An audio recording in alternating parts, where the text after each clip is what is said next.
गुरुर्ब्रह्मा गुरुर्विष्णुः गुरुर्देवो महेश्वरः गुरुसाक्षात् परब्रह्म तस्मै श्री गुरवे नमः। ॐ शङ्करं शङ्कराचार्यं केशवं बादरायणं सूत्रभाष्यकृतौ वन्दे भगवन्तौ पुनः पुनः। ॐ युक्ताहारविहाराय विविक्तस्थलवासिने मलयालयतीन्द्राय ब्रह्मनिष्ठाय ते नमः। ॐ कृष्णं कमलपत्राक्षं पुण्यश्रवणकीर्तनं वासुदेवं जगद्योनिं नौमि नारायणं हरिम्। ॐ सर्वमङ्गलमाङ्गल्ये शिवे सर्वार्थसाधिके शरण्ये त्र्यम्बके गौरी नारायणि नमोऽस्तुते। ॐ सहना भवतु सहनौ भुनक्तु सह वीर्यं करवावहै तेजस्विनावधीतमस्तु मा विद्विषावहै। ॐ शान्ति।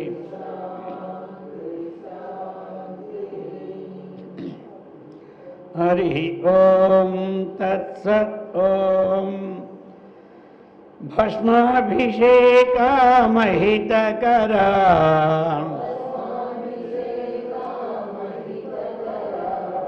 भस्माभिषेकामहितकरा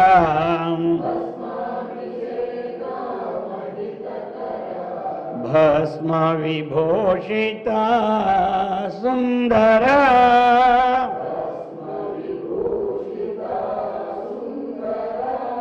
हर ॐ हालाहलधरा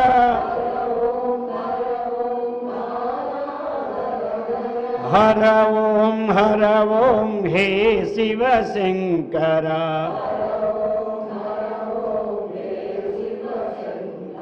गिरिधर नगधर गौरी मनोहर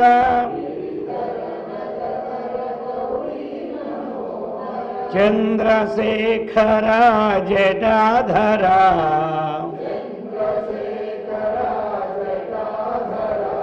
तक धिमि धिमि तक तांडव रूपा सामगान प्रिय सिंहो स्वरूपा शंभो स्वरूप सत्य स्वरूप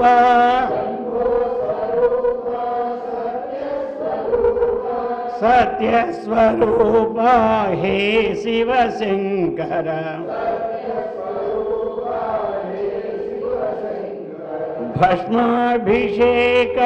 भस्माभिषेकामहितकरा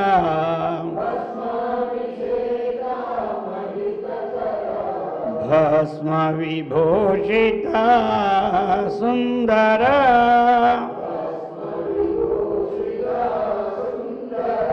गोपाल कृष्ण भगवान की सद्गुरु महाराज की, जगदम्बा माता की। हर नमः पार्वती पति हर हर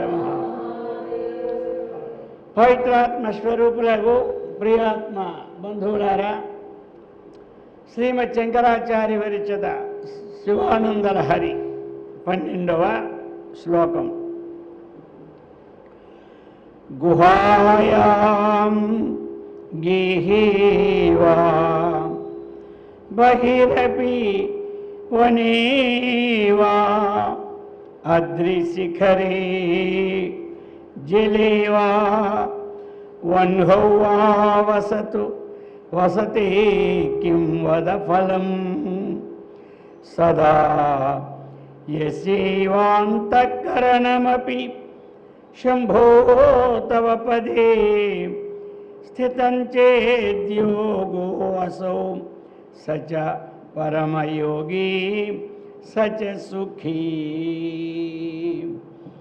గుహాయాం గేహీవా బహిః అపి వనేవా అద్రిశిఖరే జలేవా వన్హౌ వా వసతు వసతే కిం వద ఫలం సదా యస్యైవ అంతఃకరణం అపి శంభో తవ పదే స్థితం చేత్ యోగః అసౌ సచ పరమయోగి సచ సుఖీ. చెప్తున్నారు ఇప్పుడు. గుహాయాం, గుహ గుహ అంటే కొండ గుహలు అన్నమాట. ఇక్కడ మనకి అక్కడ ఎంతమందో తిరుపతి గుహల్లో కూడా తపస్సు చేశారు చాలామంది. అలాగనే గేహీవా బహిరపి, గృహమందు లేక గృహానికంటే భిన్నమైనటువంటి స్థలములైనటువంటి వాటి యందు, అలాగనే వనములో కానీ అద్రి శిఖరే, అద్రి శిఖరే అంటే పర్వత శిఖరమునందు కానీ, జలే జలమునందు కానీ, వన్హౌ వా, వన్హి అంటే ఏమిటి? ఇక్కడ పంచాగ్నులు అన్నమాట. ఇక్కడ మనకి 4 కుండాలు పెట్టి హోమగుండాలు మధ్యలో కూర్చొని సూర్యుడి పంచాగ్ని అవుతాడనమాట. అది వన్హౌ అని. అలాంటి పంచాగ్ని ఎద్దులు కానీ వసతు. మరి కొంతమంది ఈ ధ్యానం చేయడానికి, ఈ ధ్యానం చేయడానికి మరి ఎక్కడెక్కడికో పోతూ ఉంటుంటారు. అర్థమైంది కదా? దీనికోసం ఎక్కడికెక్కడికో పోతూ ఉంటారు. అయితే ఇప్పుడు ఏమంటున్నాడు భక్తుడు ఆచార్యుల వారు? అలాగనే అయ్యా, గుహలో పోతారు కొంతమంది. ఎందుకంటే ఇప్పుడు ఎలాగంటే ఇవన్నీ ఒక్కొక్కరొకరు భావించుకుంటుంటారు. అది ఇల్లు ఉన్నటువంటి వారికి సొంత ఇల్లు ఉంటే బాగుంటుంది అనిపిస్తుంది కదా. సొంత ఇంట్లో ఉన్నాయి, అద్దెంట్లో సరిగా ధ్యానం సాగడం లేదు. అది సొంత ఇల్లు అయితే బాగా ధ్యానం సాగుతుందని ఇక్కడ పెట్టుకున్నాం.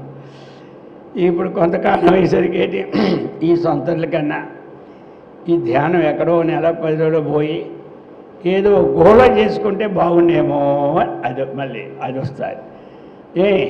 అంతకంటే ఆ గుహలోని కానీ ఏమిటి అక్కడ కూడా ఏదో ఒకలా ఉంది, వనంలోకి వెళ్ళిపోతే బాగుంటుందేమో అనిపిస్తుంది. ఆ వనం కన్నా పర్వత శిఖరం మీదకి వెళ్ళిపోతే బాగుంటుంది అనుకుంటారు. ఇది అన్నిటికంటేనే శుభ్రంగా ముక్కు ముడిగి నీటిలోకి వెళ్ళిపోయి హాయిగా జపం చేసుకుంటే మంచిదని కొంతమంది, నీటి మీద పద్మాసనం వేసుకొని హాయిగా ధ్యానం చేస్తే మరి కొంతమంది ఇలాగా ఉన్నవు. పంచాగ్ని విద్య ఉన్నావంటే 4 అగ్ని 4 పక్కల హోమకుండాలు పెట్టి అక్కడ ఆ సూర్యుడి యొక్క రశ్మితో ఆ విధంగా కొంతమంది తపస్సులు చేస్తూ ఉంటారు, ధ్యానాలు చేస్తూ ఉంటారు. వసతు ఉంటే ఉండుగాక వసతకే ఇలా ఉంటే కింవద ఫలం, ఇలాగ ఉంటే ఫలం ఏమిటి? ఎక్కడ ఉన్నా ఫలం ఇప్పుడు వస్తుందో చెప్తున్నారు. సదా యస్యైవ అంతఃకరణమపి శంభో తవ పదే స్థితం చేతి యోగ. అయ్యా, ఎక్కడో దగ్గర ఉంటే మనస్సు అన్నటువంటిది ఏకాగ్రత కలగాలి. అది అన్నమాట మనకు కావలసింది. అది ఇంట్లోనైనా పర్వాలేదు, చెట్టు కింద అయినా పర్వాలేదు. కాబట్టి ఆ అంతఃకరణము ఎవరి యందు ఉండాలి? ఆ యొక్క శివుని యొక్క పాదార విందముల యందు లగ్నమై ఉండాలి. అది మెయిన్. అంతేగాని ఎక్కడో కూర్చొని మనస్సు ఏకాగ్రత లేకుండా ఎక్కడ కూర్చుంటే ఏమి సుఖం ఉంది? దానికింత ముందు కూడా మనం చెప్పుకున్నాం, మీ అందరికీ గుర్తొచ్చే ఉంటుంది. ఇప్పుడన్నీ మనం అనుకుంటాం కొండ గుహల్లో కూర్చుంటే గొప్పని, కానీ ఎలుకలన్నీ ఎక్కడుంటాయి? పెద్ద కొండల్లోని గుహల్లా తయారు చేసుకొని అక్కడే ఉంటాయి. ఏముంది దానికి? మోక్షమా లేక జ్ఞానమా? అలాగనే ఎక్కడో చిత్తం పెట్టుకొని ఎక్కడ కూర్చుంటే లాభం లేదయా అని చెప్తూ ఉన్నారు. ఈ ప్రకారంగా సదా ఎల్లప్పుడూ కూడా మనం ఏ పని చేస్తున్నప్పటికి కూడా యస్యైవ యమని యొక్క అంతఃకరణం, ఆ అంతఃకరణము శంభో, హే శంభో తవ పదే స్థితం చేతు, నీ యొక్క పాదపద్మములు ఏందో స్థిరంగా ఉన్నది అంటే ఆ చిత్తం, అదే యోగం. కాబట్టి ఇవన్నీ ఏమిటి అంటే కొన్నిళ్ళు అక్కడ బాగుంటుంది, ఇక్కడ బాగుంటుంది. ఇవన్నీ కూడా ఈ యోగం ఎగ్గొట్టడానికి మాటలే కానీ యోగం చేయడానికి మాటలు కావు. చేసుకునేవాడు ముందు చిత్తశుద్ధి లేని శివ పూజలు ఎలరా విశ్వదాభిరామ వినరు ఏమన్నాడు. అందుచేత చిత్తశుద్ధి నాకు ఎక్కడికో వెళ్తేనే బాగా కుదిరినట్టు ఉంది, కానీ ఇక్కడ ఉంటే కుదరదు. అందుకనే కొన్నాళ్ళు అక్కడికి వెళ్ళినప్పుడే చేస్తా, ఇంటికి వస్తే ఇంక నేను ఊసేస్తాను అంటాడు. ఊసేత్తపోతే ఎవడికి నష్టం? నువ్వు ఊసెత్తపోతే దేవుడికి నష్టమా నీకు నష్టమా? ఊసెత్తినా ఆయనకి నష్టం లేదు, ఊసెత్తకపోయిన ఆయనకి నష్టం లేదు. ఎవరికి నష్టం? ఇప్పుడు మనకంటేనే అది కొంత అర్థమైంది కదా. అది ఇప్పుడు మనం టైంకి మనకి ఇష్టపడినప్పుడు నైవేద్యం పెట్టినా ఏం అడగడు దేవుడు, అడుగుతాడు. అలా 2 రోజులు అడిగాడంటే ఆ నైవేద్యం కూడా పెట్టం మనం. అర్థమైందా? 2 రోజులు అడిగాడు అనుకోండి టైం, ఏమయ్యా నీకు టైము లేదా, ఓ పాడు లేదా, నీ ఎటువంటి తెచ్చి పెడుతున్నావు, ఓ రోజున కారం ఎక్కువ వేస్తున్నావు, ఓ రోజు ఉప్పే వేయడం లేదు అని 4 రోజులు అడిగాడు అనుకోండి దేవుడు. నైవేద్యం పెట్టిన తర్వాత దేవుడా నీకో దండం, ఎన్ని పనులుండి మేము నైవేద్యం పెడితే ఇన్ని వంకలు పెడితే నువ్వేం దేవుడు అయ్యా? అసలు దేవుడు అంటే ఎవడు నీకు తెలీదా? నీకు ఊరుకుంటే దేవుడు, ఊగులాడితే జీవుడు. ఆయనకి ఇప్పుడు మనం బాధ చేస్తాం అన్నమాట. అది దేవుడు అంటే ఏమిటి? ఏదైనా నోరెత్తుకుంటుంటే వాడి దేవుడు. కానీ ఇప్పుడు కొంతమంది ఏమంటారు, మా ఇంట్లో వారు మహాదేవుడి కంటే గొప్పవారని అంటారు. ఎందుకంటారు? వీరు ఏదైనా వాళ్ళు నోరెత్తరు కాబట్టి. లేక ఇది నోరెత్తారనుకో, బాబు దెయ్యలా తినేస్తుంటే మేము ఎలా బతుకుతాం? అందుచేత ఈ ప్రకారముగా ఇప్పుడు మనకి కావాల్సింది ఏమిటి? అయ్యా ఎక్కడ కూర్చున్నా పర్వాలేదు, కానీ పోనీ. ఎందుకంటే కొన్ని స్థలాలలో మహాత్ములందరూ తపస్సు చేసే స్థలాలు ఉంటాయి కాబట్టి ఆ స్థలాలలో మనం కూర్చున్నాం అనుకోండి, మరీ చక్కగా మనసు కుదురుతుంది. సరే అలాగని చెప్పి అక్కడే ఇక్కడికి వెళ్తానని చెప్పి ఇంటికాడ ఎగ్గొట్టడం కాదు, అదే అనమాట. అందుకు సదా అక్కడ కూర్చున్నా మనకి ఏమిటంటే ఆ స్థితి కలగనప్పుడు కలగడానికి ప్రయత్నం చేయాలి. ఎక్కడైనా ప్రయత్నం చేస్తేనే మనస్సు స్వాధీనం అవుతుంది. లేకపోతే మనస్సు స్వాధీనానికి ప్రయత్నమే మనకు ఫలం.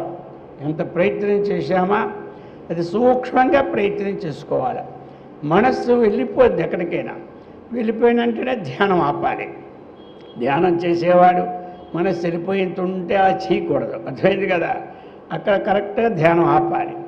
ఆపి మనస్సు ఎక్కడికి వెళ్తుంది అని మనం పరిశీలన చేయాలి. ఇది మెయిన్ పాయింట్, అర్థమైంది కదా. లేకపోతే వృత్తి నడుస్తూనే ఉంటుంది, ఎక్కడో వృత్తి నడుస్తుంటుంది, ఇక్కడ కూర్చుంటూనే ఉంటుంది. ఇది ఒక అలవాటు అయిపోద్ది పెద్దగానే. మనం కూర్చోవడం, ఈ మనసు ఎక్కడికో పోవడం, ఇదిలా నడవడం, మళ్ళీ మనకు గుర్తొచ్చినప్పుడు టైం చూసుకోవడం, లేకపోతే చాలా టైం కూర్చున్నాం చాలే ఇంకేమో లేస్తే పోయింది అనుకుంటాడు, అర్థమైంది కదా. అందుచేత అలా కాకుండా మనం మనస్సు అన్నటువంటిది భగవంతుని యందు లగ్నము కానప్పుడు ఎందుకోసం మనస్సు చెల్లిందని విచారించారు. ఎక్కడికి వెళ్ళావు మనస్సా, నీ విచారణే చేస్తున్నావు. విచారణ కూడా ఒక ధ్యానమే. అక్కడ ఏమో అక్కడ కూర్చున్నప్పుడు విచారణ చేస్తే ఏమొస్తుందో, దేవుడికి ఏమైనా కోపం వస్తుందో అని, కోపం లేదు గేపం లేదు. విచారణ చేస్తే నీకు సంతోషం. విచారణ చేయకపోతే ఇదిలా టేప్ రికార్డుల వృత్తి తిరుగుతూనే ఉంటుంది ఎక్కడెక్కడ అన్ని దేశాలను. అందుచేత ఆ విచారణ చేస్తే అప్పుడు తెలిసిపోతున్నాయి. ఓహో ఇందుకోసమా, నీకు ఏం తొందర వచ్చింది, అప్పుడే షాపింగ్ మాల్లో దుకాణంకి వెళ్ళి ఖరీదు కొనడానికి పోయినావు, ఈ పని అయినాక నేనే వస్తాను కదా, కారులోనే వెళ్దాం, ఇప్పుడెందుకు నువ్వు పోయినా ముందుగానే ఆగు అని మనం చెప్పామనుకో, మాటికి అప్పుడేం చేస్తుంది, ఆగిపోద్ది. అలాగా ఆ విధంగా మనస్సుని యసదా యస్యైవ అంతఃకరణం, ఎవరు అంతఃకరణం అయితే ఆ భగవంతుని యొక్క పాదపద్మముల యందు స్థిరంగా ఉంటుందో అది ఇంట్లో కూర్చున్నా పర్వాలేదు, అర్థమైంది కదా. ఎక్కడ కూర్చున్నా పర్వాలే, కుర్చీలో కూర్చున్నా పర్లేదు, కింద కూర్చున్నా పర్లేదు. ఎక్కడ కూర్చున్న మనస్సు లగ్నం ఇంతది ఎక్కడికా. ఇప్పుడు కొంతమందికి నిద్ర పట్టకపోతే కుర్చీ మీద అలా గంట కూర్చుంటారు, ఒక నిద్ర వచ్చేది దెబ్బగా. ఇప్పుడు ఏంటి, ఎక్కడ నిద్రపోతే బాగుంటుంది అంటే ఎక్కడ నిద్రపోతే, ఎక్కడ నీకు నిద్ర బాగుతా అక్కడ పో నిద్ర, అంతే కదా. ఏది గొప్ప నిద్ర అంటే ఏం గొప్ప నిద్ర ఏం చెప్తాం, నేను నిద్రపడను, ఏది గొప్ప, సో బాగా నిద్ర పట్టడమే గొప్ప. అది కూర్చొని నిద్ర వచ్చిందా, పడుకొని నిద్ర వచ్చిందా, నీకు నిద్ర కావాలి, అర్థమైందా. అలాగనే మనస్సు ఏకాగ్రత కావాలి, ధ్యానం. అలాగా ఈ ప్రకారముగా అలా ఉంటే ఏమి పెంచుకుంటుంది, యోగం. అసౌ యోగ, ఈ యోగం ఇతడు ఏమిటిది, పరమయోగి. ఇతడే సచ పరమయోగి. వాడు అక్కడ కూర్చుంటేనే యోగి అవుతాడు, ఎక్కడ కొండ గుహలో లేకపోతే యోగి కాడని కాదు, పర్వత శిఖరం మందు కూర్చుంటే యోగి అవుతాడని కాదు. మనస్సు లగ్నం ఎక్కడైతే భగవంతుని ఎందులో అభిమవుతుందో అది యోగం. అది అతడే సత్య సుఖీ, అతడు సుఖంగా ఉంటాడు, అతడు పరమయోగి అని పేరు పడతాడు. ఎవడు సచ, అతడు పరమయోగి. సచ సుఖీ స్థితం చేత్తు, అంతఃకరణం ఉన్నట్లయితే అది యోగం. యోగం అంటే ఏమిటి, యోగం మనస్సు భగవంతునితో సంలగ్నం అవడమే యోగం. అటువంటి యోగా యస్యాస్తి యోగి, అటువంటి యోగి అన్నమాట. మరి పరమయోగి అంటే ఏమిటి, గొప్ప యోగి. అందుకే భగవద్గీతలో ఏం చెప్పాడు భగవంతుడు మనకి, యోగినామపి సర్వేషాం మద్గతేన అంతరాత్మనా శ్రద్ధావాన్ లభతే అని ఏం చెప్పాడు. యోగినామపి సర్వేషాం మద్గతే నాంతరాత్మన శ్రద్ధావాన్ భజతే యోమాం సమే యుక్త తమామతాః. కాబట్టి ఏమి చెప్పాడు, యోగినామపి సర్వేషాం మద్గతే నాంతరాత్మన. ఎవడైతే మద్గతి తన యొక్క అంతఃకరణములో సదా, అది ఇక్కడ శైవ అంతఃకరణమపి, ఎవడైతే ఏమి సదా అంతఃకరణములో అతడు చక్కగా ధ్యానం చేస్తాడో. ఇప్పుడు ఏదో ఉదయం లేచి ఒక అరగంట పావు గంట చేస్తాం, మరి వీడికేమిటి ప్రతి క్షణంలోనూ కూడా ఆ దైవయోగమే ఉంటుందన్నమాట. అర్థమైంది కదా? ప్రతి క్షణంలో ఆ దైవయోగం ఇతనికి ఈ అంతఃకరణానికి అతనికి సంబంధం అన్నమాట. అందుచేతే యోగినామపి సర్వేషాం మద్గతే నాంతరాత్మన అన్నారు. అంతరాత్మన ఎవడైతే గొప్పగా సంబంధం కలుపుకుంటాడో వాడు పరమోమత, వీడు గొప్పవాడని నా అభిప్రాయం. అటువంటి వాడే పరమయోగి. సచ సుఖీ, అతడే సుఖీ అని ఈ ప్రకారముగా. అందుచేత మనకి ఆ భగవంతుని యొక్క పాదాల పిందముల మనస్సు నిలవడమే పెద్ద గుహలో మనం ఉన్నట్టు లెక్క. మనం ఏమిటంటే అయ్యో వారందరూ గుహలో ఉన్నారు కదా, వారెంత చేసేసుకుంటున్నారో ధ్యానం, మన ఇంట్లో అంత కావడం లేదే అనుకోక్కర్లేదు. అర్థమైంది కదా? ఎక్కడుంటే అక్కడుండి ఇంటి మీద దృష్టి కన్నా ఇంటి దగ్గర ఉండి అక్కడ దృష్టి ఉండి మంచిదేనండి. అర్థమైందా? ఆ ప్రకారంగా ఉండాలి. సరే, ఆ విధంగా చెప్పి ఇప్పుడు మరలా 13వ శ్లోకంలో చెప్తున్నారు. అసారే సంసారే నిజ భజన దూరే జడధియా భ్రమంతం మామంధం పరమకృపయా పాతుముచితం మదన్యః కో దీనః తవ కృపణ రక్షాతి నిపుణః త్వదన్యః కో వా మే త్రిజగతి శరణ్యః పశుపతే అపారే సంసారీ నిజ భజన దూరే జడధియా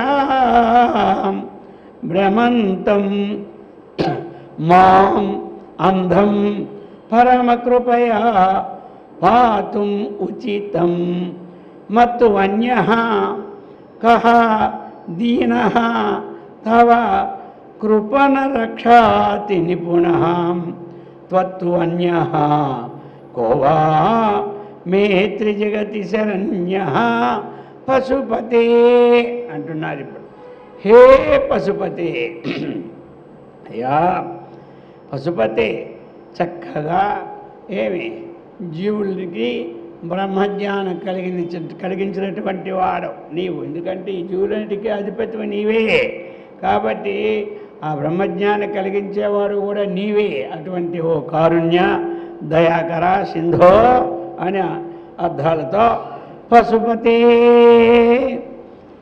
హే పశుపతే జడధియా.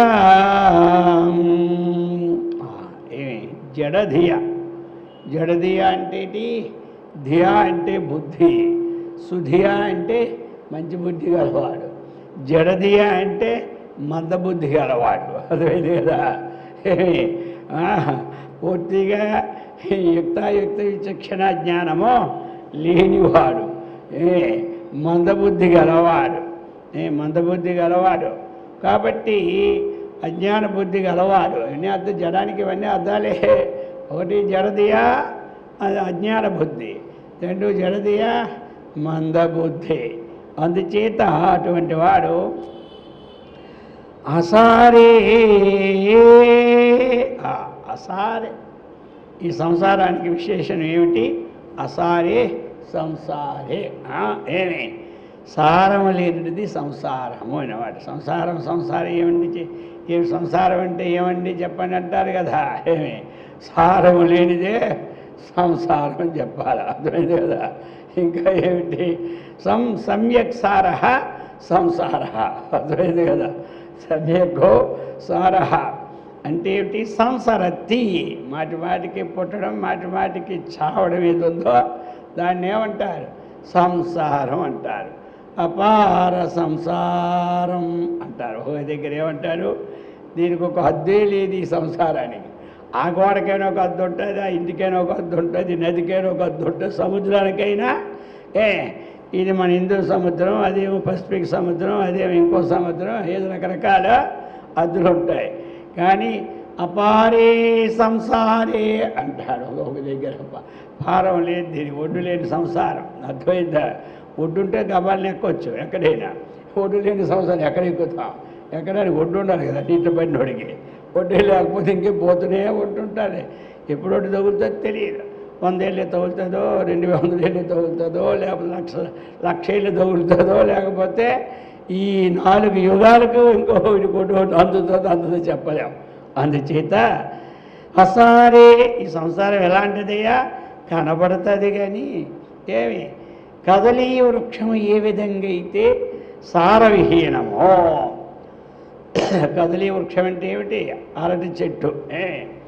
అరటి చెట్టు ఏమున్నది, దేనికైనా పనికి వస్తుందా? ఏ చెట్టు అయినా కొంచెం నెట్ట ఇలా పాతడానికి పనికి వస్తుంది. అరటి చెట్టు ఇలా కింద పెట్టండి, నెట్ట ఏమవుతుందా? నెట్ట వాడు గెలిచి కింద పడిపోతాడు. అర్థమైందా? దానికి ఏం బలం ఉంది అరటి చెట్టుకి? రే అదేదో పడిపోతుంది అంటే దండు పెట్టినా, మన ఇంటికాడ అరటి చెట్టు ఉంది తెచ్చి దండు పెట్టినా అన్నాడు. అదే పడిపోతుంది. ఆ పడిపోయిన దానికి అరటి చెట్టు పెడితే అరటి చెట్టు ఏం కాస్తుంది?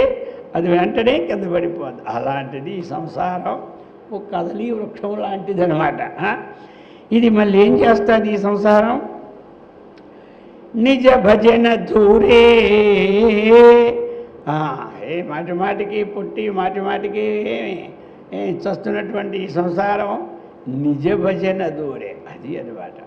మామూలు భజన చేస్తూనే ఉంటుంటాడు కానీ తన నిజం అంటే ఆత్మజ్ఞానం అన్నదానికి దూరం చేస్తూ ఉంటుంటుంది. అదే మనం ట్యాక్టర్స్ తెలుసుకోవాలి. సంసారంలో ఉండాలా, ఆత్మజ్ఞానం వైపు వెళ్ళాలి. అది కాబట్టి నిజ భజన అంటే స్వభజన. నిజం అంటే స్వ తన యొక్క భజన. ఇప్పుడు భజన చేస్తే అందరి భజన చేస్తూనే ఉంటుంటాం. శివుడు భజన చేస్తాం, విష్ణుమూర్తి భజన చేస్తాం. అర్థమైంది కదా? ఎంత 33 కోట్ల దేవతలకి 33 కోట్ల పాటలు ఉన్నాయి, పాటలు చేస్తూనే ఉన్నారు. ఒకరికి ఎన్నేసి పాటలు, ఎన్నేసి రకరకాలు శాస్త్రములు అనంతం. కానీ అందరూ ఏ భజన చేయాలా? తన భజన నేర్చుకోవాలి. అర్థమైందా? అందుచేత ఇప్పుడు శాస్త్రాలన్నీ కూడా ఎవరి కథలో? ఒకరు ఒక కథ. కాబట్టి ఒక భగవద్గీత ఎవరి కథ? మన కథ అనమాట. అర్థమైంది కదా? భగవద్గీత ఎవరి కథ? అది మన కథ. తక్కిన కథలన్నీ రామాయణం రాముడు కథ, భారతము కౌరవులు పాండవులు కథ. అర్థమైంది కదా? ఇవి కానీ ఆ కథలతో తృప్తి పడకూడదు. కథలు చదవాలి, ఆ కథల్లో సారం తెలుసుకోవాలి. మన కథ ఏదో మనం నేర్చుకోవాలి. అర్థమైంది కదా? ఈ మన కథ తెలుసుకుంటే జనన మరణ ప్రవాహం నుంచి బయటపడతాడు. మన కథ తెలుసుకుంటే ఇంట్లో వచ్చిన కష్టాలను ఓర్చుకుంటాడు. ఏమో శీతోష్ణ దుఃఖాలు వచ్చి ఓర్చుకుంటాడు. మానవులు వచ్చినప్పుడు ఒకడు సన్మానం చేస్తాడు, ఇంకోటి సన్మానం చెయ్యడు. అవి మన కథని మనం తెలుసుకున్నప్పుడు ఇవన్నీ ఏమైపోతే షటప్ అయిపోతాయి అన్నమాట. అందుచేత చెప్తున్నారు నిజ భజన దూరే. నిజ భజన ఆ యొక్క ఆత్మ సంబంధమైనటువంటి విచారణకి దూరే. భ్రమంతం మాం అంధం.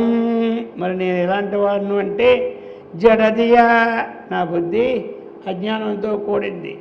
నేను వల్ల ఈ అపారమైన సంసారంలో పడిపోయి ఈ నిజ భజనకి అంటే స్వభజన, తన ఇంట్లో పెట్టుకుంటే స్వభజన కాదు, తన ఒంటిలో ఉన్న వాడిని తెలుసుకోవడానికి ప్రయత్నం చేస్తే అది స్వభజన, నిజ భజన. ఆ నిజ భజనకి దూరం అయిపోయి భ్రమంతం తిరుగుతూనే ఉన్నాను. ఎక్కడ దొరుకుతాడో దేవుడు, ఎక్కడ దొరుకుతాడో దేవుడని తిరుగుతూనే ఉన్నాను నేను. అర్థమైంది కదా? ఎక్కడ దొరుకుతాడో, ఎక్కడ వదిలేసుకొని ఎక్కడికి వెళ్తే దొరుకుతాడా? ఉన్న దగ్గర ఎతికితే దొరుకుతాడు, లేని దగ్గర ఎతికితే ఎక్కడ దొరుకుతాడు ఆయన? అర్థమైంది కదా? కాబట్టి ఉన్నాడు, తనలోనే ఉన్నాడు. కాబట్టి తన స్వరూపమైన భజనతో భజన ఇక్కడ నిజ భజన అంటే మనం చేస్తున్న సత్సంగమే నిజ భజన. ఏమిటి? ఉపనిషత్తులు, భగవద్గీత ఇత్యాదులు ప్రవచనాలను వినడం, వాటిని విచారణ చేయడం, అదే భజన నిజ భజన. అందుచేత అటువంటి నిజ భజనకు దూరణమైనటువంటి అజ్ఞాన బుద్ధి ద్వారా అహం భ్రమంతం, ఇక నేనేమో చుట్టూ తిరుగుతూనే ఉన్నా, దానికి తెలిసే శమరేమో కానీ తెలియదు, ఎక్కడో వస్తుందని తిరుగుతుంది వాసన, తిరిగి తిరిగి తిరిగి వదిలి పడుకొని తడిసిపోయి దాని నాభి ఎందే ఉందన్నమాట సుగంధం. అలాగా మాం అంధం, ఇంకా నేను ఎలాంటి వాడిని తెలిసినాయా? అంధం, అన్నం అంటే అజ్ఞానంతో కూడుకున్నటువంటి వాడను. నేత్రములు ఉండి కూడా అంధుండంటే అర్థం ఏమిటి? నేత్రములు మనకు కనబడుతున్నాయి కదా, మరి భక్తుడికి నేత్రం లేకపోవడం కాదు, ఆచార్యుడికి నేత్రం లేకపోవడం కాదు, అర్థమైంది కదా. మాం అంధం, అజ్ఞానముతో కూడిన నన్ను పరమ కృపయా పాతుముచితం. అయ్యా హే పశుపతే, పరమ కృపయా, మామూలు కృప చాలదు. కృప అంటే మా పరమ కృప ఉండాలి, అర్థమైందా? మామూలు కృప ఉందనుకో, ఏదో ఏడిచిన వాడికి 2 చాక్లెట్లు ఇస్తే పడిపోతాడు, అలాంటి ఏడుపు నాది కాదు, అర్థమైంది కదా. అబ్బబ్బా పిల్లలు ఏడుస్తున్నారా, జాలి కృప అన్నమాట. 4 చాక్లెట్ ఇరా అంటారు, అర్థమైంది కదా. ఇక అదేమో అక్కడితోనే అయిపోద్ది, అది అయిపోతే మళ్ళీ చాక్లెట్లే కోరుతుంటాడు. అలా కాకుండా పరమ కృపయ, ఉత్కృష్టమైన అతీతమైన కృపయ పాతం, పాతం పాపానే నన్ను పారక్షణే, నన్ను రక్షించుటి ఎందు, అర్థమైంది కదా. పాతం ఉచితం, మరి నీకు ఇది ఉచితమే, అర్థమైందా పశుపతే? తవ ఉచితం, నీకు ఉచితమేనయ్యా ఇది. ఎందుకంటే మాలాంటి అజ్ఞానులని ఈ సంసార సాగంలో తిరిగి తిరిగి ఎక్కడ తిరగడం, ఎన్ని జన్మలు తిరుగుతున్నా నాకే తెలియదు. ఏ జన్మలు ఎత్తానో భ్రమంతం, ఒక జన్మ ఎత్తానో తెలియదు, 10 జన్మ ఎత్తానో తెలియదు, దేవ జన్మ ఎత్తానో తెలియదు, మానవ జన్మ ఎత్తానో తెలియదు. ఇలాగ భ్రమంతం అంధం. ఎందుకు భ్రమించానో? అజ్ఞాన కారణం చేత భ్రమిస్తూ ఉన్నటువంటి నన్ను పరమ కృపయా, నీ యొక్క దయా కటాక్ష వీక్షణముల ద్వారా ఉచితం పాతముచితం, పాతం రక్షించుటకు, నన్ను రక్షించుటకు ఉచితమే, అర్థమైంది కదా. నన్ను రక్షించడం అంటే ఏమిటి? ఈ సంసార సాగర్ నుంచి బయటపడేయాలి, అది నన్ను రక్షించడం. నీటిలో ఉన్నవాడిని రక్షించడం అంటే ఏదో ఈత వచ్చినోడు తీసి పడేస్తాడు. ఈ రక్షించడం ఏంటి? మళ్ళీ ఈ జన్మజర ప్రవాహమైనటువంటి ఈ గర్భనరకాదులు లేకుండా నన్ను రక్షించవైనా వేడుకుంటున్నాడు భక్తుడు. ఇంకా ఇప్పుడు చెప్తున్నాడు, మదన్య కో దీన తవ. అయ్యా నేను ఎంత ప్రార్థిస్తున్నానా, నీకు నాకంటే అన్యమైన వాడు ఇంక దీనుడు ఎవడయ్యా నీకు? నాకంటే వేరైన దీనుడే నీకు లేడు. అంటే ఏమిటి? అందరిలోనూ నేనే దీనుడను, అది చెప్తాడు. మదన్య, నాకంటే భిన్నమైనటువంటి తవ, నీకు దీన కహ. మదన్య కో దీన తవ, తవ నీకు, మత్తు నాకంటే అన్యమైన దీనుడు లోకంలో లేడు. కాబట్టి నేను ఎవను? దీనులందరిలోనూ దీనును. కొంతమంది అంటారు కదా, రిచ్ వాళ్ళు ఎంతమంది ఉన్నారో అందరిలో నేను రిచ్ అని అంటాడు. కొంతమంది ఏమంటారు, పూర్ వాళ్ళు ఎంతమంది ఉన్నారో అందరిలో నేను పూర్ని అంటాడు. రిచ్ అంటే ధనవంతుడు, పూర్ అంటే పేదవాడు కదా. అలాగనే ఇక దీనుడు అంటే ఏమిటి? ఈ దీనుని ఎవరిని అంటారు? ఏ దిక్కు లేని వాడిని దీనుడు అంటారు. నీవెలాంటి వాడు? దీనదయాళుడు, అర్థమైంది కదా. దీనుల పాలిటి దయగలవాడు. ఇంకా నీవెలాంటి వాడు? నేనేమో దీనుణ్ణు, మరి మీరేమో కృపణ రక్షాతి నిపుణ. 2 ఉన్నాయి ఇక్కడ, మన ఇద్దరికీ సరిపోయింది, అర్థమైందా? ఎందుకు? కృపణ, కృపణ అర్థం ఒకటి అజ్ఞానం వస్తుంది, ఈ సందర్భంలో దీనుడు వస్తుంది అన్నమాట. అందుచేత ఇక దీనులను రక్ష అతి నిపుణ. అబ్బా నువ్వు దీనులను రక్షించుంటుందో చాలా నిపుణుడు అయ్యా, నీకున్న నైపుణ్యం ఎవరికీ లేదు, అర్థమైంది కదా. కొంతమంది అంటారు కదా, ఈ పని చేసిన దాంట్లో ఎంత నైపుణ్యం అండి ఇతనికి, మహానైపుణ్యం. ఓ రాజుగారి దగ్గర ఓ రాజుగారు చెప్పారట, ఎవరికి, ఒక అప్పుడు మంగళవాడిని కూడా మంత్రి అంటారు, రాజు దగ్గర చూసినవాడిని మంత్రి అంటారు, మంగళవాడిని కూడా మంత్రి శబ్దం వాడతారు. కొన్ని ప్రాంతాల్లో మంత్రిని పిలవయ్య అంటారు. ఏ మంత్రి అది? విద్యాశాఖ మంత్రి కాదు, ఆ మంత్రి ఈ మంత్రులు కాదు, మంగళవాడిని. సరే, అయితే రాజుగారు అనుకున్నారు, పిలిచా, కౌరు పెడితే కౌరు పెట్టు, రేపు ఉదయం కరెక్ట్గా 6 గంటలకు వచ్చి నాకు ఈ గడ్డం అంతా గీసేయాలా చెప్పన్నాడు. సరే, వాడు మహానిపుణుడు అనమాట. రాజుగారు రాత్రల్లా రాజకార్యాల నిద్రపోయినాడు, కానీ ఆయన లేవలే. వాడు టైమ్ ఈజ్ గోల్డ్ అనమాట వాడికి. రాజుగారి మాట దాటకూడదని 6 గంటలకు వచ్చాడు. వచ్చిన తర్వాత ఏమైపోయింది తెలుసా, చక్కగా నిద్రపోతున్నా. సరే, నా టైం నేను చేసేయాలి కాబట్టి మళ్ళీ నువ్వేం కూరుకున్నావు అంటారని. ఆడు ఎంత నిపుణుడంటే వాడు నిద్ర నుంచి రాజుగారికి తెలివే లేదనమాట. చక్కగా గడ్డం గీసాడు. అర్థమైందా? వాడు మహానిపుణుడు అనమాట. అర్థమైందా? ఇక రాజుగారు ఆవేళ కొంచెం లేట్గా ఇచ్చారు పాపం. రాజకార్యాలు భారాలు ఎక్కువ ఉంటాయి కదా, ఏమీ లేని మనకే ఇన్ని కార్యాలు. అర్థమైందా? ఏమీ లేనివాడు ఒక ఇంటికే మనకు 100 కార్యాలు. రాజ్యం లేనివాడికి ఎన్ని కార్యాలు ఉంటాయి మనం అనుకుంటున్నాం. రాజు అయిపోతే సుఖం అనుకోని మనకు 6 గంటలు నిద్రపోతాం హాయిగా. ఆయనకి 2 గంటలు నిద్రపోవడానికే దేవుడా కొంచెం 2-3 గంటలు నిద్ర ఇవ్వమంట కోరుకుంటారు. ఈ ప్రకారంగా ఏమిటంటే పూర్వం తల దగ్గర అద్దం పెట్టుకుంటారు. అందులోనికి రాజులు అక్కడే పెట్టుకుంటారు, ఎదురుగా పెట్టుకుంటారు. అలాగే అనమాట. ఎందుకంటే లేవగానే అద్దం చూసుకోమని ఒక శాస్త్రం అనమాట. అర్థమైందే? ఇంకో శాస్త్రం లేవగానే నీ చెయ్యి చూసుకోమని ఒక శాస్త్రం. ఏమంటారు? ఇలా చూసుకుంటారు కొంతమంది, ఇలా అనుకుంటారు కొంతమంది. ఇవన్నీ సరే. రాజుగారు లేచారు, అద్దం చూసుకుంటే ఏమిట్రా, ఎప్పుడు వచ్చినాడు, ఎప్పుడు పోయినాడు, వీడంత నిపుణుడు ఈ లోకంలో నా రాజ్యంలో ఎవడూ లేడు. అది ఇంకా రాజుగారు మెచ్చుకుంటే ఏముంది? అది నొచ్చుకున్న ప్రమాదమే, మెచ్చుకున్న ప్రమాదమే. మెచ్చుకుంటే పెద్ద పదవి వచ్చేస్తుంది, నొచ్చుకుంటే ఉన్నది కాస్త ఊడింది, సర్వమంగళం పాడింది అయిపోద్ది. ఇక అంతవరకు ఎందుకు నిపుణత్వంలో చెప్పాం, కథ వచ్చింది కాబట్టి మిగతా ముఖ చెప్తా. ఇక అనుకున్నాడు, ఈయన్ని మన మంత్రిగా చేసుకుంటే అర్థమైందా, ఈ నిపుణుణ్ణి చాలా బాగుంటుంది అనుకొని ఎదగలి వెంటనే సుముహూర్తం పెట్టి వాడికి రాజమంత్రిగా చేసేసాడు. అయిపోయింది.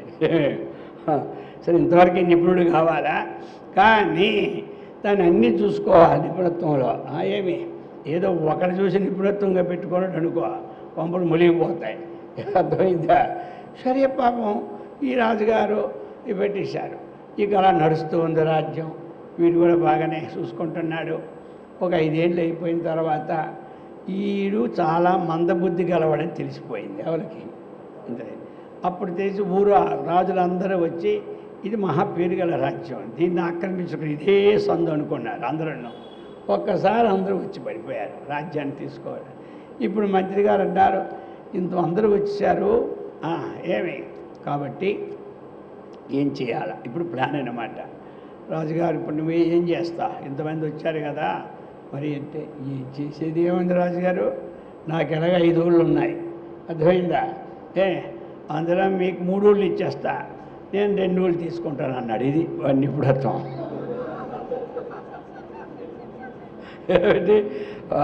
వాడికి 5 ఏళ్ళు బుర్రగొరిగేది 5 ఊర్లు, ఒకరికి 2 ఊర్లని ఉంటాయి బుర్రగొరిపోండిదేమే. కాబట్టి మీకు 3 ఊళ్ళు సొరంగాలతో బయటికి పోయి ఈ మాట చెప్తాడు, మన సొరంగం నుంచి బయటికి ముందు పోతారా అంటాడు. అర్థమైందా? అలా కాకుండా సరే, అలాంటి నిపుణత్వం ఉంటే ఈ లాభం. కాబట్టి ఇప్పుడు ఈయన అలాంటి వాడు. మదన్య కో దీన తవా, నాకంటే దీనుడు నీకెవ్వడూ లేడు, నేనే దీనులలో దీనుడు. మీరు అలాంటి వారు. కృపణ రక్షాతి నిపుణ, కృపణ రక్షాతి నిపుణ. దీనులను రక్షించే దాంట్లో అతి నిపుణులన్నమాట. అబ్బా, అందుచేత ఇప్పుడు మన ఇద్దరికి జోడు కుదిరిందా? ఎందుకంటే నేను దీనాతి దీనుణ్ణు, మీరు దీనుని రక్షించడానికి చాలా మహా గొప్పవారు. అందుచేత మాం పాతుం ఉచితం, నన్ను రక్షించడమో చాలా ఉచితమైనదని అంటూ ఉన్నాడు. ఇంకోటి ఏంటో తెలుసా, నా సంగతి ఏంటో తెలుసా మరి? త్వదన్యః కోవామే త్రిజగతి శరణ్యః.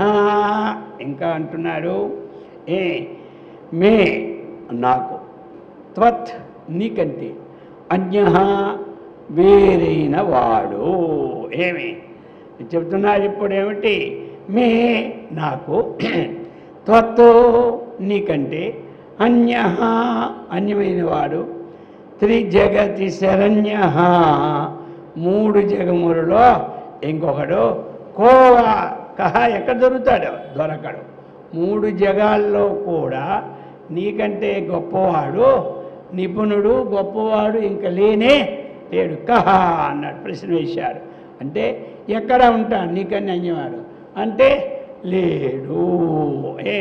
అందుకనే ఈ మూడు కాలాల్లోనూ ముక్కంటిని మించిన ముక్తిప్రదాయకుడు ఇంకోటి లేడని అర్థం. అర్థమైందా? మూడు కాలాల్లోనూ ముక్కంటిని మించిన ముక్తిప్రదాయకుడు ఇంకొకడు లేనే లేడు. అలాగనే ఆది దేవుని మించినటువంటి ఆత్మజ్ఞాన ప్రదాత కూడా ఇంకా లేడు. అందుకనే అంటున్నాడు, త్రిజగతి కోవా, ఎవడున్నాడయ్యా మూడు లోకాల్లో నీకంటే గొప్పవాడు? కోవా ఎక్కడా లేడు. త్వత్వన్నః అంటే నీకంటే ఇంక గొప్పవాడు ఇంకొకడు నన్ను రక్షించడానికి కానీ నా దృష్టిలో కానీ లేనే లేడు. కాబట్టి త్రిజగతి, కాబట్టి అటువంటి నీవు శరణాగతి వాళ్ళకి రక్షించే శరణాగత రక్షకుడు. కాబట్టి అందుచేత మాం పాతుం ఉచితం, ఇదని దగ్గరలో అన్వయం చేసుకుంటుండాలా, నన్ను రక్షించడము ఉచితమే అని అంటున్నాడు. అందుచేత ఇక్కడ ఏం చెప్పాడు? ఒకటి ఆత్మానాత్మ వివేకం లేకుండా ఉన్నాను, నాకు ఆత్మానాత్మ వివేకాన్ని కలిగించినటువంటి జ్ఞానాన్ని కలిగించు. అది అందం అంటే అది అన్నమాట. అలాగే ఇంకా ఏమిటి? నిజ భజన దూరే, నేను తన యొక్క స్వరూప జ్ఞానాన్ని పొందడానికి దూరునైపోయాను. ఎందుకు? ఈ సంసార సారంలో పడిపోయి ఈ శబ్దాద్వేషణకు లోనైపోయి ఇంతకంటే ఎక్కువ గొప్పది ఇంకా లోకంలో లేదని భ్రాంతి, అటువంటి భ్రమ చెంది భ్రమంతం ఎన్నో జన్మలు తిరిగి సచ్చి పుట్టాను. అయిపోయింది, ఏదో అయిపోయింది కథ. కథల్లా నేను ఎందుకు చెప్పుకోవడం అంటే, ఇంత కథ చెబితే నీ యొక్క అనుగ్రహం ఉంటుందని నా ఏడుపు నాది. అర్థమైందా? ఎవడైనా సరే 10 గంటలు ఏడిచాడు అనుకోండి, అందరికీ కనికరం వస్తుంది. వాడి బాధను ఎవడో ఒకటి పోగొట్టని చూస్తాం, లేదా 10 మంది 10 అంత వేసుకొని అయినా చేస్తాం. అందుచేత ఇలా ఈయన ఉంటుంటే అప్పుడు ఆయన ఏం చేస్తాడు? ఆయనకి అంధకారమైన అజ్ఞానాన్ని పోవడానికి తగినటువంటి మార్గాన్ని, అలాగని స్వాత్మతత్వానుసంధానం చేసుకున్నటువంటి విశేషాన్ని కలిగిస్తాడు. అది అన్నమాట. అందుచేత ఆయన జడదియ అనేశాడు. ఇంకెందుకు? ఏమి అక్కడ ఆయన అర్జునుడు అన్నాడు, ఏది ధర్మమో ఏది అధర్మమో తెలియని సమ్మూఢుడు అనేశాడు. ధర్మ సమ్మూఢ, సమ్యక్ మూఢ సమ్మూఢ. ఇక్కడ భగవద్గీతలో అన్నాడు కదా, కార్పణ్య దోషోపహత స్వభావ పృచ్ఛామి త్వాం ధర్మ సమ్మూఢ. స్వయంగా చెప్పాడా? ఏది ధర్మమో ఏది అధర్మమో, ఏది సత్యమో ఏది అసత్యమో, ఏది నిత్యమో ఏది అనిత్యమో తెలియని సమ్మూఢును. సమ్యక్ మూఢుడు అంటే అజ్ఞానిని ఒప్పేసుకున్నాడు. ఎవడు ఒప్పుకుంటాడు? అజ్ఞానం ఒప్పుకోవడంటే కష్టం ఈ రోజుల్లో. నేను అజ్ఞానం అనాలంటే ఎవడైనా ధైర్యవంతం అనడానికి అనడు. ఎందుకంటే ఈ మానవ చంపేస్తాడు. ఇంతమందిలో అజ్ఞానం అంటే రేపు ఎవడు నన్ను పనికిమాలడు అనుకుంటారు. కాబట్టి వాడు అనడానికి ఒప్పుకోడు. మరి అర్జునుడు ఎలాగన్నాడు? నేను సమ్మూఢుడిని అనేశాడు. మూఢ అంటే అజ్ఞాని కదా. మరి ఎంతమంది అండి? ఎంతమంది కౌరవులందరూ ఆ పక్కన ఉన్నారు, ఈ పక్కనంతా అన్నదమ్ముడు బమాయించి రథ ఒక్కొక్కడు మించినోడు సామాన్యమా? ఆయన ఏం తెలివి తక్కువడు పాపం. జ్ఞానే, కానీ ఏం చేస్తాం? ఒకసారి ఎంత జ్ఞాని అయినా ఏదో నా కర్మకాయలు పడిపోయిన అంటారు లేదా? ఆ ప్రకారంగా ఈయన కోరుకునేది మహా ఉత్కృష్టం కోరుకున్నాడు. ఏమిడు మన అర్జునుడు శ్రేయో మార్గాన్ని ఉపదేశించమని అన్నాడు. అర్థమైంది కదా? లేకపోతే అర్జునుడికి ఏకాగ్రత మనకెక్కడ ఉందండి? సచ్చింది ఏకాగ్రత. ఏమే అక్కడ కూర్చుంటే 100 సార్లు అటు ఇటు ఊగుతూనే ఉంటుంది. మనకి అర్థమైందా? జపమాల కింద పడిపోతూనే ఉంటుంది. ఎందుకు పడిపోద్ది? నిద్రపోతుంటాం. అర్థమైంది కదా? ఏం పడిపోతుంది? ఏమిటో తప్పు అయిపోయింది అనుకోండి, ఏం పడిపోతుంది? నిద్రపోతే అన్నీ పడిపోతాయి. అర్థమైంది? మీరు క్యాపిల్ పండు ఇచ్చేలా పట్టుకున్నా కాబట్టి నిద్ర వచ్చి కింద పడిపోయి అయ్యో పండు పడిపోయిందంటే పడిపోతాయి. నిద్రపోతే అన్నీ పడిపోతాయి. అర్థమైంది కదా? అందుచేత ఆయన కిందని ఆ పైన చూడకుండా ఆ మత్స్యం యొక్క కన్నుని, అర్థమైంది కదా, కొట్టాలి కింద చూసి. మనం అలా వద్దా ఈ జన్మలా? అవ్వదు, సచిన అవ్వదు. తిన్నగా ఉన్నది ఇక్కడి నుంచి ఆ డబ్బాలు వేయాలంటే అటు ఇటు పడిపోతుంటుంది. అర్థమైంది కదా? ఇంకా ఈ కింద చూసి పైన అక్కడ కొడతాం మనం, అయిపోయి మన పని. అర్థమైంది కదా? అందుచేత ఏకాగ్రత తక్కువవాడా ఎక్కువవాడు, అంతే ఏకాగ్రత ఉండబెట్టే కదా. ఎవడు కర్ణుడు కూడా నీళ్ళు తేలేకపోయినాడు. భీష్ముడు పాతాళకి కావాలని కోరుకున్నాడు. అర్జునుడికి అంత సూక్ష్మ దృష్టి ఉందన్నమాట. అనాడే వాళ్ళకి తెలిసి ఎంతవరకు లోతెత్తి వస్తుంది అని. అది ఇవన్నీ అప్పుడు యంత్రాలే, ఇప్పుడు చిన్న చిన్న వచ్చినాయి మనకి. అది సరే. ఇప్పుడు కావాల్సింది ఏంటి మనకి? కాబట్టి నీవు కృపణ రక్షాతి నిపుణః త్వదన్య కోవా మే త్రిజగతి శరణ్య పశుపతే అని ఈ ప్రకారముగా చెప్పాడు ఇందులో. అందుచేత నా అజ్ఞానాన్ని పోగొట్టు, నన్ను కాపాడు, ఈ సంసార సారిని ఉద్ధరించు అని చెప్పుకొచ్చారు. అలా చెప్పి ఇప్పుడు 14వ శ్లోకంలో చెప్పబోతున్నారు. ప్రభుస్త్వం దీనానాం ఖలు పరమబంధు పశుపతి ప్రముఖ్యోహం తేషామపి కిముత బంధుత్వమనయోః త్వయైవ క్షంతవ్యాః శివమదపరాధాశ్చ సకలాః ప్రయత్నాత్ కర్తవ్యం మదవనమియం బంధుసరణి ప్రభుః త్వం దీనానాం ఖలు పరమబంధుః పశుపతిః ప్రముఖ్యః అహం తేషాం అపి కిం ఉత బంధుత్వం అనయోః త్వయా ఏవ క్షంతవ్యః శివ మత్తు అపరాధాశ్చ సకలః ప్రయత్నాత్ కర్తవ్యం మతో అవనం ఇయం బంధుసరణి అది చెప్తున్నాడు ఇప్పుడు. అయ్యా హే పశుపతి, ఓ పశుపతి అని, ఓ పరమశివ, ఓ పరమేశ్వర అని చెప్పి ఇంకేం చెప్తున్నాడు? ప్రభుత్వం, నువ్వెవడము? ప్రభు. ప్రభు అంటే ఏంటి? ఈ భూం పాలయితీతి ప్రకర్షేణ. కాబట్టి ఈ భూమిని అంతా చక్కగా పాలించేవాడిని ఏమంటారు? ప్రభువు అంటారనమాట. అది ఇంటిని పాలించేవాడిని కూడా ప్రభు అంటారు. మా ఇంటికి ఇతనేనండి ప్రభు అంటారు. అర్థమైంది కదా? ఇంకా కొంతమంది ఏమైనా వస్తే మా ప్రభు సంగతి మీకు తెలియదా అంటారు. అర్థమైందా? యజమాని అనుకుంటా మా ప్రభు సంగతి మీకు తెలియదా అంటారు. ఏమిటి ఆయన సరైన పరిస్థితి లేకపోతే ఇలా అంటారు. మొత్తం ప్రభు అంటే అంతటిని పాలించేవాడిని ఏమంటారు? ప్రభువు. అదే ప్రభు ఇది ఈజ్వల్టు చక్రవర్తి అంటారు. అర్థమైందా? ఈ ప్రకారముగా త్వం ప్రభు. ఇంకా ఎలాంటి వాటి ప్రభు ఇంకా నా విశేషం. దీనానాం ప్రభు, దీనుల్ని పాలించేవాడు ఆయన. లోకాన్ని పాలించేవాడు ఆయన ప్రభువే, దీనుల్ని పాలించేవాడు ఈయన ప్రభువే. కాబట్టి కలు కదా నీవు ఏమి దీనిని పాలించేవాడు కదా అయ్యా, అందుకే నీవు ప్రభు అయినా, ఇంకా ప్రభువే కాదు ఏమైనా త్వం ఏమి పరమ బంధు, నీవే చాలా పరమ బంధువు. వీడు మాకు ముఖ్యమైన బంధువు అండి. వాళ్ళంటే వాళ్ళు కొంచెం దూరం బంధువులే, మా తాతల కన్నా ముందోడు వాడు అంటాడు.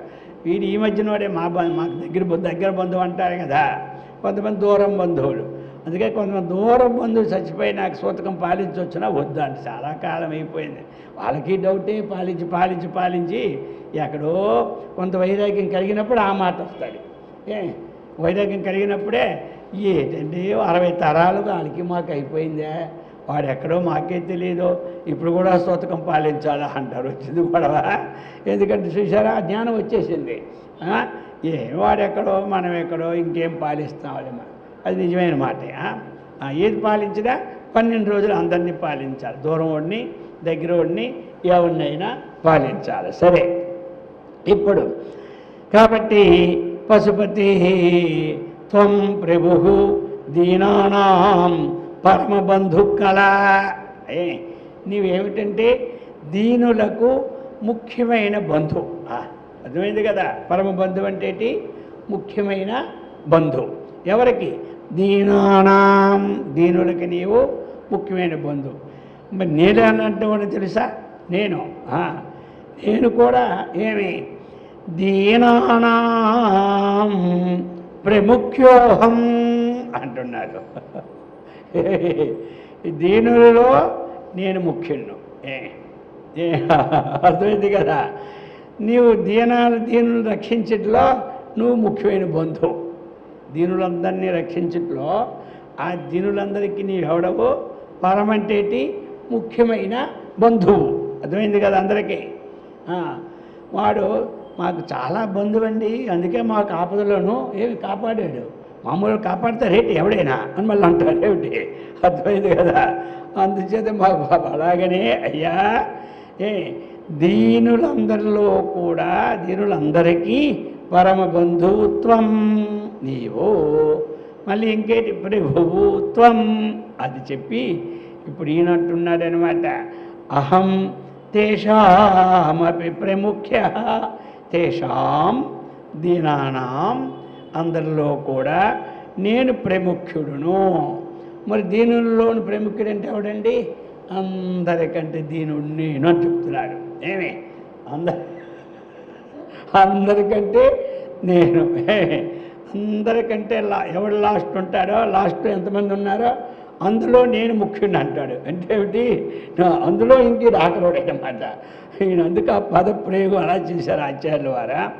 ఇద్దరికి ఇప్పుడు సంబంధం కలిసిపోయింది. ఏమంటే దీనిని రక్షించే వాళ్ళలో ముఖ్యమైన బంధువు నువ్వు, ఏమి దీనుల్లో నేను ముఖ్యమైనటువంటి దీనుడు నేను. మన ఇద్దరికి ఇప్పుడు సంబంధం కలిసిందే లేదా? మరి బంధుత్వం అనయోహో అంటే మన ఇద్దరికీ కూడా బంధుత్వం కిముత ఏం చెప్పాలయ్యా? ఇంక బంధుత్వం ఉన్నదని చెప్పాలా? ఏమి ఎన్నిసార్లు చెప్పాలయ్యా నీకు? మా తాత పేరు చెప్పాను, మీ తాత పేరు చెప్పా, మళ్ళీ అడుగుతున్నావే అంటావు కదా లోకంలో. ఎంత బంధుత్వం ఉంది నీకు అర్థం కాలేదా? కొంతమందికి చదువుకోవడానికి అర్థం అవ్వదు. అర్థమైపోతే 4 సార్లు అడుగుతుంటాడు, ఏమవుతాం మీ తాతకి మా తాతకి. ఆడేమో చిన్నప్పుడే ఎక్కడికో పోయినాడు చదువుకోవడానికి, వాడికి తాత ఎవడు తెలుసు, తండ్రి ఎవడు తెలుసా? వాడు మాట అడిగితే ఏమంటా, ఏమయ్యా నీకు అర్థం కాలేదా అని అంటా. అలాగనే అయ్యా ఇక మన అనయోహ బంధుత్వం కిమోత, మన ఇద్దరికీ బంధుత్వం ఏమని చెప్పగలను నేను? ఏమని చెప్తాను చెప్పు? అంత బంధువులు అయిపోయినాం మనం. ఏ బంధువులైనామో అర్థమైంది, 2 ముక్కలను. ఎలా బంధువులైనావు అంటే దీనులందరికీ నీవు పరమ బంధువు, కాపాడడానికి బంధువు. నేనేవడ్డం దీనులందరిలోనూ కూడా మహా అగ్రగణ్యం, నేను మహాదీనుడు కాబట్టి నేను ముఖ్యుడినే దీనుల్లో. నువ్వు కాపాడేదంటే నీవు ముఖ్యుడు. మన ఇద్దరికి ఈ ముఖ్య రూపంలో అనయోహో బంధుత్వం కలిసిపోయింది. మరి కలిసిపోయిందని ఇంకా చెప్పాలా? నేను నోటితో చెప్పాలా? తెలీదా అంటాడు కిమ్మత. నోటితో నేను చెప్తాను ఇంకా ఇద్దరికి అంత బంధుత్వం ఉంటే. మరి అందుచేత మరి బంధువుని కాపాడాలి కదా. కాపాడు అంటున్నాడు. మరి ఏమిటంటే అంటున్నాడు, త్వయా ఏవ క్షంతవ్యః, హే శివ అంటాడు, హే పరమశివ నీవు కళ్యాణకారకుడు అయ్యా, మంగళకారకుడు అయ్యా అని ఇంకో సంబోధన పెట్టాడు ఇక్కడ. హే శివ ఏడు తెలుసా, మత్తు నా వలన ఏమిటంటే అపరాధాశ్చ సకలాః, సకలమైన అపరాధాలు కూడా త్వయా ఏవ క్షంతవ్యాః, నీవే రక్షించాలి, నీకంటే అన్యం నాకెవడు లేడు. అర్థమైంది కదా? ఎందుకంటే అపరాధాలు చాలా ఉంటాయి. ఏమంటారు అవి బహువచనం వేశాడు. సకలాహ బహువచనం ఏమిటంటే వాక్కులతో మాట్లాడుతూ ఉంటాం. ఆ వాక్కుల్లో ఎన్ని దోషాలు వస్తే ఎవరో తెలుసండి. అందులోనికి కోపం వస్తే ఇంకా వాక్కు బ్రహ్మాండంగా విజృంభించేస్తుంది. అప్పుడు ఎన్ని వస్తే ఎవరో తెలుసా, చెప్పిన పని చేయకపోతే ఎవరైనా అప్పుడు కూడా వాక్కు వస్తూ ఉంటుంది. రకరకాలైన అయితే పనులు కావు కదా వచ్చిన కర్మ. ఏమంటే ఊరుకుంటే పని కాదు ఆయన, అంటే దోషం వస్తుంది ఆయన. ఈ దోషాలన్నీ సత్యం ఉన్నాను నేను, అర్థమైంది కదా అంటున్నాడు భక్తుడు. చూపులో దోషం, ఈ చూపు సరిగా చూస్తుందా? ఆ చూపుల్లోనూ దోషమే, పీల్చే గంధాల్లోనూ దోషమే, ఆడే మాటల్లోనూ దోషమే. ఈ విధముగా పంచేంద్రియముల ద్వారా అనేక దోషాలు ఉంటాయి. అలాగే కాళ్ళు, ఈ కాళ్ళు వెళ్ళరా స్థలానికి వెళ్తే ఏమవుతుంది? అది దోషం. ఎక్కడికి వెళ్ళకూడదు అక్కడికి వెళ్ళకూడదు. కానీ కొంతమంది శ్మశానంలోకి వెళ్ళి వస్తే మహాదోషం. శ్మశానానికి వెళ్ళకుండా ఎలాగ మరి ఇంటికాడ కూర్చుంటూ వస్తాయా? ఆడు చచ్చేటప్పుడు మనం వెళ్తేనే మనం చచ్చేటప్పుడు వాడు వస్తాడు, లేకపోతే వస్తాడేంటి? మరి బంధుత్వం అంటే బంధువులు అంటే స్నేహితులు అంటే ఏమిటి? ఒకటి చచ్చినప్పుడు ఒకటి పోతుండాలి. అందుకని అక్కడికి వెళ్ళి వాడి టాటా చెప్పేసి వచ్చేస్తారు. అర్థమైందా? ఈ ఊరికి వెళ్ళినప్పుడు ఇంటి దగ్గర ఇంటి టాటా, చచ్చేటప్పుడు అక్కడికి వెళ్ళి టాటా. అవును మరి వాడికి వీడికి అంతిమ టాటా ఇది. అర్థమైందా? ఈ ప్రకారముగా అయ్యా నాకు ఈ యొక్క ఏకాదశేంద్రియముల ద్వారా సకలాహ అనేకమైన అపరాధాలు ఉన్నాయి. కాబట్టి త్వయా ఏవ క్షంతవ్యాః, వాటన్నిటిని నీవేం చేయాలి? క్షమించాలి అని చెబుతున్నాడు ఎవరు? భక్తుడు. అలాగే ఆచార్యుల వారు ప్రయత్నాత్ కర్తవ్యం. అయితే ఇది మాత్రం ఇందులో నీ యొక్క కర్తవ్యం ఉంది. నన్ను రక్షించే దాంట్లో, నా తప్పులు క్షమించే దాంట్లో ప్రయత్నపూర్వకంగా కర్తవ్యం చేయాలంటున్నాడు. ఏదో విని సూరుకుంటే కుదరదు. ఏదో నువ్వు విని సూరుకున్నావంటే కుదరదా? మరి ఇంకోటి చెప్తున్నాడు, ఇదిగైనా చూసుకోవయా, బంధు సరణ మార్గం ఉంది కదా మన ఇద్దరికి. నువ్వేంటి బంధు సరణి సురుగతవు, ఈ బంధు ప్రవాహం. సరణి అంటే ప్రవాహం. ఈ బంధు ప్రవాహం మన ఇద్దరికి ఉందా లేదు చెప్పు.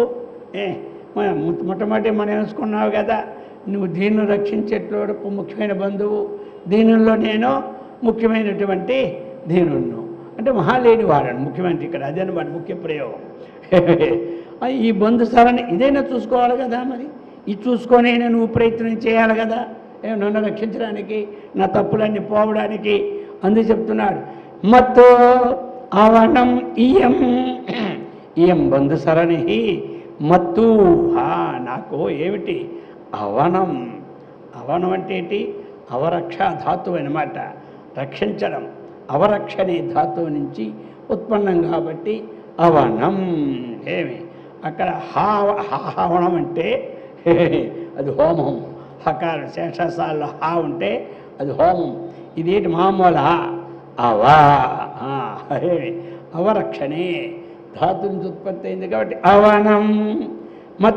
మత్తు నన్ను రక్షించడానికి ఇయం బంధు సరణి ఉంది కాబట్టి ప్రయత్నాత్తు భవాన్ కర్తవ్యం, భవతా కర్తవ్యం, నీ చేయవలసింది. ఏం చేయాలని చేసి త్వయా ఏవ క్షంతవ్యాః, నన్ను రక్షించు, ఇది నా యొక్క తప్పుల్ని క్షమించన్నాడు. ఇది అనమాట. అంటే ఏమిటి? ఇందులో ప్రభు ఓ దీనదయాలో నీ దీవులందరినీ కాపాడేవాడు బంధువు కాబట్టి ఆ పరమ బంధువయో, నేను కూడా దీనుణ్ణే కాబట్టి ఆ బంధుత్వాన్ని మనసులో పెట్టుకొని ఏమి నన్ను నేను చేసిన అపరాధాలన్నీ క్షమించి నన్ను ఉద్ధరించని చెప్పాడు. ఇది అన్నమాట, అర్థమైంది కదా.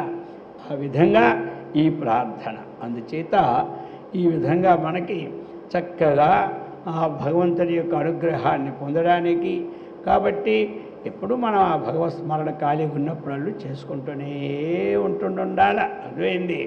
దానికి ఏమి టైం లేదు. భగవత్ స్మరణ కోసం ఎప్పుడూ చేసుకోవచ్చు, భోజనం అయిన తర్వాత చేసుకోవచ్చునా లేదా చేసుకోవచ్చు, ఎప్పుడు చేసుకోవచ్చు. కొంతమంది భోజనం అయిన తర్వాత ఏం చేస్తాంలే అంటారు. అర్థమైంది కదా. ఇప్పుడు ఎవడైనా సరే అప్పు ఇవ్వవలసిన వాడు భోజనం అయినా డబ్బు తెచ్చాడు అనుకో, అరే భోజనం అయినా నేను పుచ్చుకొని అంటావా? దానికి దీనికి ఏం లేదు. అర్థమైందా? దీనికి ఏం మడి లేదో తడి లేదు. భగవన్నామానికి మడి తడి లేదు. మరి భాగవతంలో చెప్తూనే ఉన్నారు కదా రోజు మీకు. పానీయం బొడు త్రాగుచ్చని గురుచుని భాషించుని అక్కడ చెప్పారు.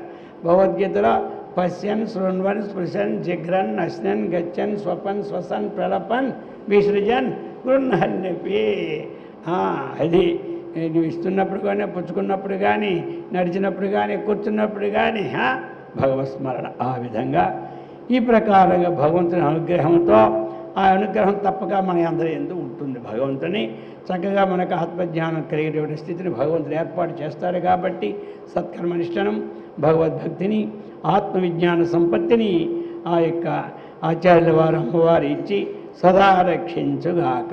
ఓం సహనా భవతు సహనౌ భునక్తు సహ వీర్యం కరవావహై తేజస్వినావధీతమస్తు మా విద్విషావహై. ఓం శాంతి శాంతి శాంతి.